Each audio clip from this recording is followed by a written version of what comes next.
d'une deuxième génération d'Enda. C'est-à-dire que je suis entré début 85.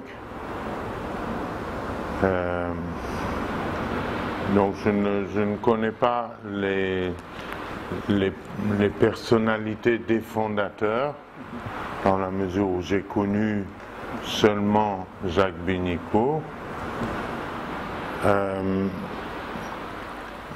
Vous savez, on parle beaucoup de jeunesse et d'enfance en ce moment.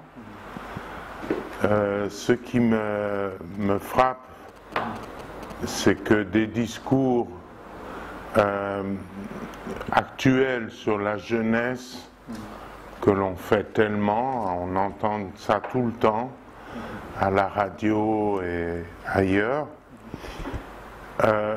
Il y avait en 85 des intuitions à Enda qui étaient déjà bien en avance sur tous ces discours, parce que 85, c'est il y a 32 ans. Ouais, 32.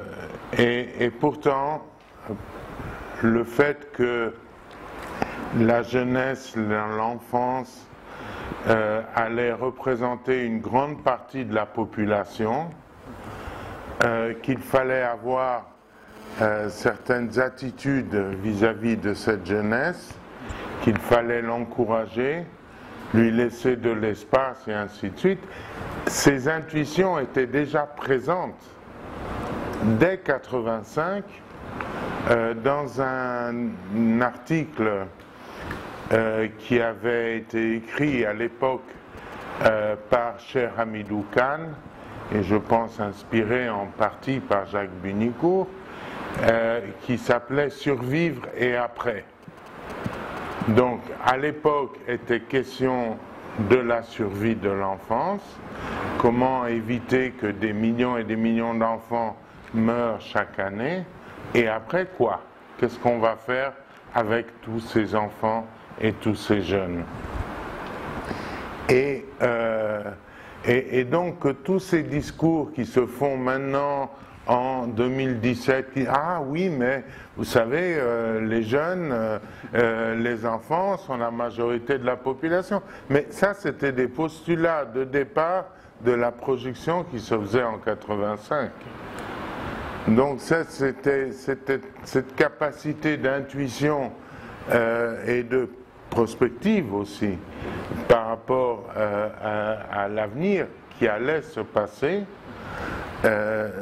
était quelque chose d'assez remarquable, d'assez frappant à l'époque. Nous avons fondé le fonctionnement de notre équipe sur ces intuitions-là, sur survivre et après. C'était une intuition sur ce qui allait se passer. D'accord? Donc, sur le fait que beaucoup d'enfants allaient survivre, et que donc il fallait leur offrir un espace, des perspectives, des services et ainsi de suite. Et c'était l'intuition de tout ce qui s'est passé. Malheureusement, les questionnements que nous pouvions poser n'ont pas été suffisamment posés à l'époque. Parce qu'on ne serait pas à se demander maintenant qu'est-ce qu'on fait. Ah oui, on fait de la formation professionnelle. À l'heure actuelle, c'est ça le grand discours.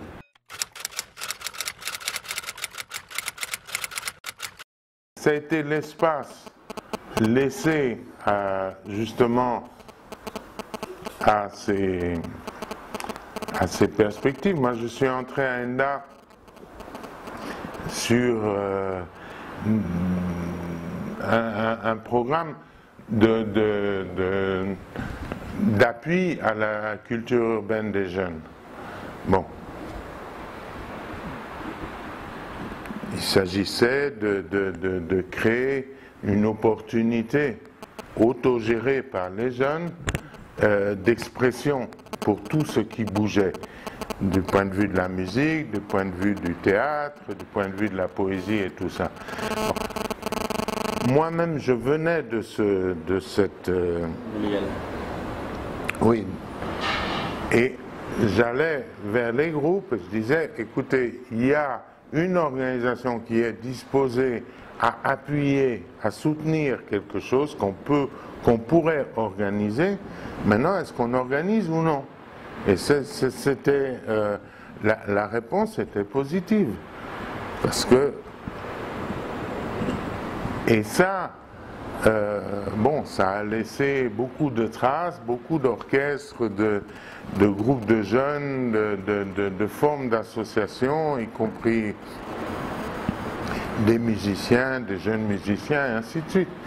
Des gens comme les frères Kissé ont été leaders dans ce mouvement.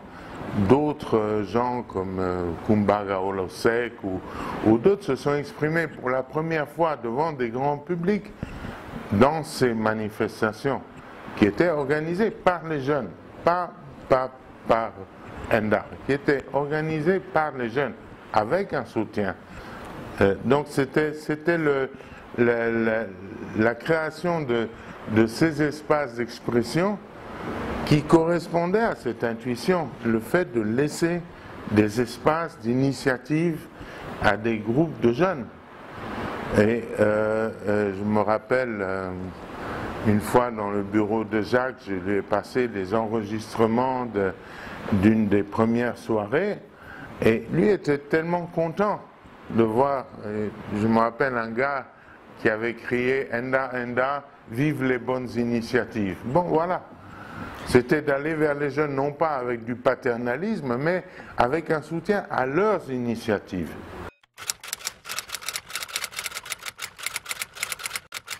Je me souviens avoir rencontré Madame Kizerbo, que je connaissais déjà, dans un aéroport.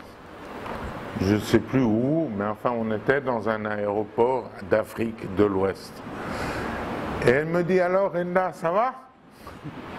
Et je lui dis, oui, ça va pas mal. On te demande d'aller sur la Lune. Tu demandes, oui, bon, très bien, je veux bien aller sur la Lune. Où est la fusée? Et puis alors on te dit, bon tiens, là, il y a une paire de patins à roulettes un peu rouillés, mais peut-être tu peux l'arranger et te débrouiller pour patiner, pour aller sur la ligne. Et elle m'a dit, oui, c'est ça qui fait tout le charme d'Enda.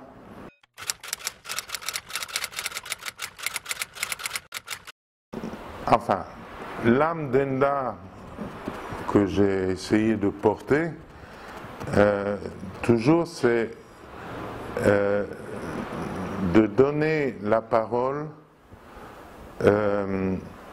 aux jeunes, aux femmes, aux gens des quartiers, et non pas de parler en leur nom, mais de leur donner la parole, de les amener dans les grands débats.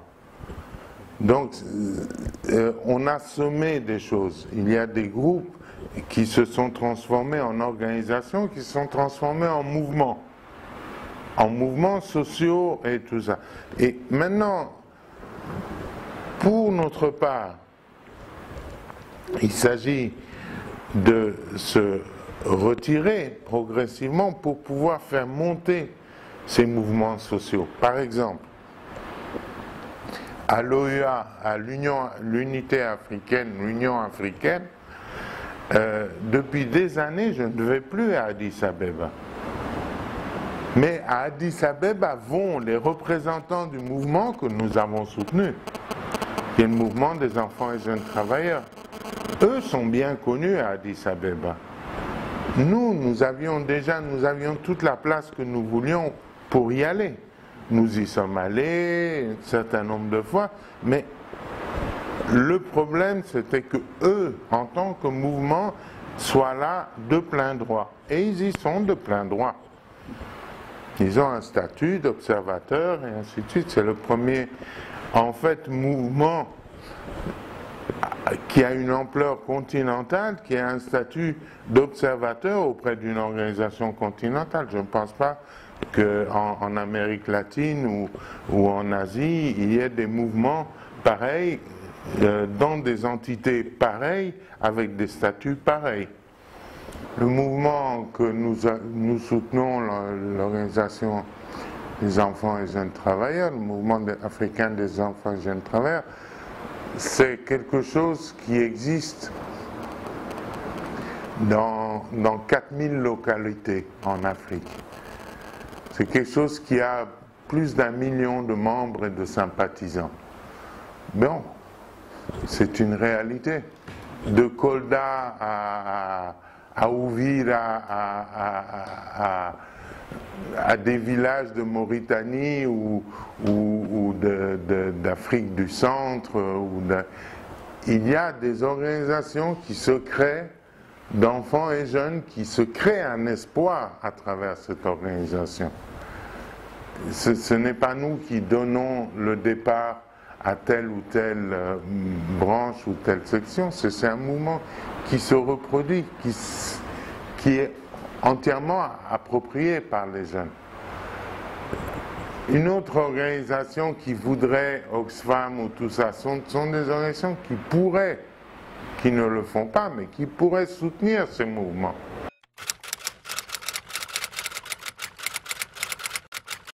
Oui, j'espère aussi. Ça veut dire que je serai vivant. Donc peut-être que dans deux mois, il me restera un peu... Non, je veux dire, une organisation n'est pas une fin en soi. C'est un outil pour aboutir à certaines choses.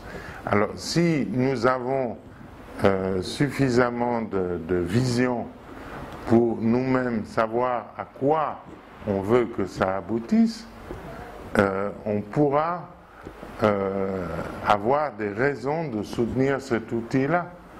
Bon, moi je vous l'ai dit, un outil pour faire grandir, pour donner la parole, pour qu'il parle et s'exprime et pour qu'il puisse négocier, avoir un poids égal ou supérieur ou équivalent à ce qu'il représente à ces mouvements sociaux, ça c'est un enjeu qui me plaît. Alors il peut y avoir une raison pour ENDA d'exister.